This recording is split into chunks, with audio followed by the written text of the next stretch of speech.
మంచిర్యాల జిల్లా మందమర్రి మున్సిపాలిటీలో ఇందిరా మహిళా శక్తి సంబరాలు ఘనంగా నిర్వహించారు. ఈ సంబరాల్లో కార్మిక, మైనింగ్, ఉపాధి శాఖ మంత్రి వివేక్ వెంకటస్వామి పాల్గొన్నారు. స్వయం సహాయక మహిళా సంఘాలకు మహిళలకు 1,69,00,000 బ్యాంకు లింకేజీ రుణాలను అందజేశారు. మున్సిపాలిటీలో ఏర్పాటు చేసిన మహిళా సంఘాల క్యాంటీన్ ను ప్రారంభించారు మంత్రి వివేక్. అదేవిధంగా మందమర్రి మున్సిపాలిటీ పరిధిలోని అర్బన్ డెవలప్మెంట్ ఫండ్ 18 కోట్ల రూపాయలతో చేపట్టనున్న సీసీ రోడ్లు, డ్రైనేజీ నిర్మాణ పనులకు శంకుస్థాపన చేశారు. నార్లపూర్, బురదగూడెం, పోచమ్మ టెంపుల్, శ్రీపతి నగర్ ప్రాంతాల్లో అభివృద్ధి పనులకు శంకుస్థాపనలు చేశారు. ఈ సందర్భంగా మాట్లాడిన మంత్రి వివేక్, మహిళా స్వయం సహాయక సంఘాల అభివృద్ధి కోసం వడ్డీ లేని రుణాలు, పెట్రోల్ బంకులు, కుట్టు మిషన్ కేంద్రాలు, ప్రభుత్వ పాఠశాల విద్యార్థులకు యూనిఫామ్ అందించేందుకు మహిళల సంఘాలకు ప్రజాప్రభుత్వం పెద్దపీట వేసిందని చెప్పారు. ప్రజాప్రభుత్వం అందించే వడ్డీ లేని రుణాలను సద్వినియోగం చేసుకుని ఆర్థికంగా ఎదగాలని వారు సూచించారు. 10 ఏళ్ల బీఆర్ఎస్ పాలనలో చెన్నూరు నియోజకవర్గం అభివృద్ధికి నోచుకోలేదని అన్నారు. ఇప్పుడు జరుగుతున్న అభివృద్ధిని ఎవరూ అడ్డుకోలేరని చెప్పారు. 6 నెలల్లో అమృత్ స్కీమ్ పథకం ద్వారా ఇంటింటికి స్వచ్ఛమైన తాగునీరు అందించనున్నట్లు చెప్పారు.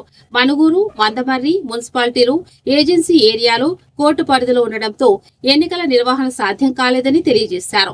ములుగు కేబినెట్ లో మందమర్రి, ములుగు మున్సిపాలిటీల గురించి సీఎంతో చర్చించినట్లు తెలియజేశారు.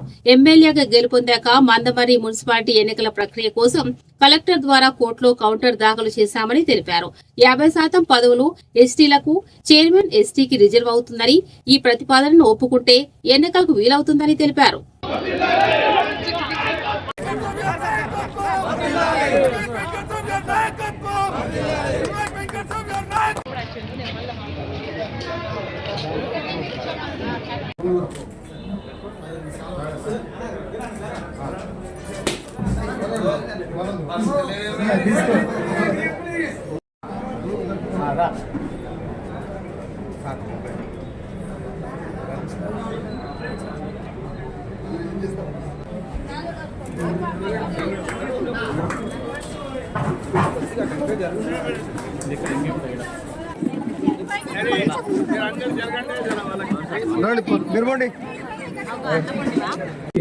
పేరు పేరున నా యొక్క నమస్కారం తెలియజేస్తున్నాను. ఈరోజు మనం ఇక్కడ ఇందిరా మహిళా శక్తి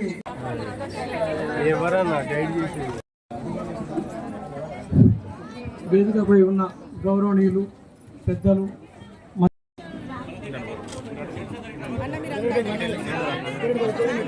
మనం ఈ రుణాలను ఎక్కువ తీసుకొని కట్టుకుంటే మనకి ఇంకా కూడా పెరుగుతాయని నేను తెలియజేస్తున్నాను. ఈ అవకాశం ఇచ్చిన మీ అందరికీ మరొకసారి ధన్యవాదాలు.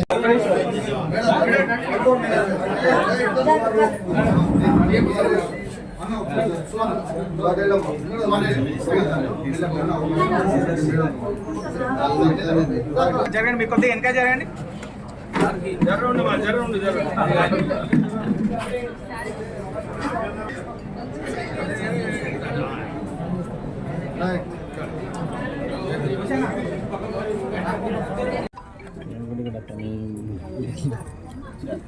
జై కాంగ్రెస్, జై కాంగ్రెస్, జై కాంగ్రెస్, జై కాంగ్రెస్, జై కాంగ్రెస్.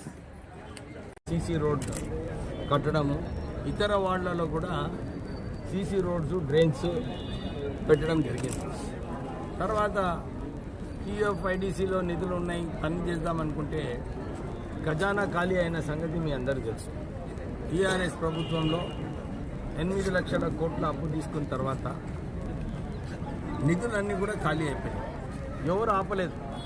అసలు సుమను 5 సంవత్సరాలు ఎంపీగా ఉండి, 5 సంవత్సరాలు ఎమ్మెల్యేగా ఉండి, ముఖ్యమంత్రి సన్నిహితుడు, ఏదంటే అది చేసుకునే పరిస్థితుల్లో ఉండే, వాళ్ళ నిధులు నిజంగా ఉంటే పని చేసుకుంటే అయిపోయేది.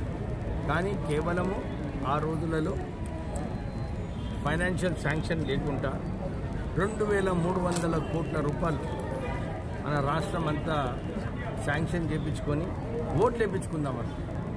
కానీ ఎప్పుడు కూడా ప్రజలని మభ్య పెట్టలేరు. ప్రజలకు అర్థమైపోయింది ఇది కేవలము ఓట్ల కోసం ఉన్నదని చెప్పి వారు మంచిగా గట్టి మెజారిటీతో ఆయనను ఓడించడం జరిగింది. ఇప్పుడు నేను మళ్ళా పోయి మా ముఖ్యమంత్రితో మాట్లాడి డిఎంఎఫ్టి నిధులు నగర అభివృద్ధి స్కీమ్ కింద 18.5 కోట్ల రూపాయలు మన మందబరికి శాంక్షన్ కావడం జరిగింది. నేను పొద్దున్న మార్నింగ్ వాక్లో వెళ్ళినప్పుడు ఎక్కడైతే సీసీ రోడ్ సరిగా లేవో, ఎక్కడైతే నాలీలు సరిగా లేవో ఇవన్నీ కూడా రాసుకొని రాష్ట్ర ప్రభుత్వానికి తెలియజేసి మాకు ఈ నిధులు అవసరము, ఇవన్నీ కూడా పనులు కావాలి. మీరు అందరు చూస్తారు, కేసీఆర్ రాత్రి ఎవరో వారికి ఏదో సజెషన్ ఇస్తే రాత్రి నిర్ణయం తీసుకుంటుండే, పొద్దున అమలు చేస్తుండే.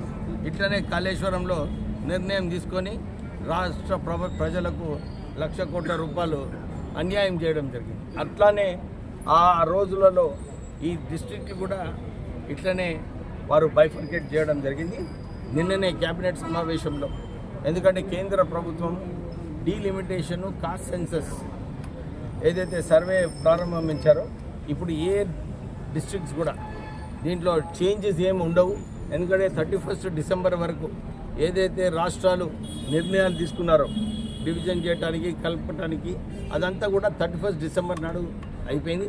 31 డిసెంబర్ తర్వాత కొత్త డిస్ట్రిక్ట్లు, కొత్త లిమిటేషను, ఆ డీలిమిటేషను ఎక్కడ కూడా ఉండదు.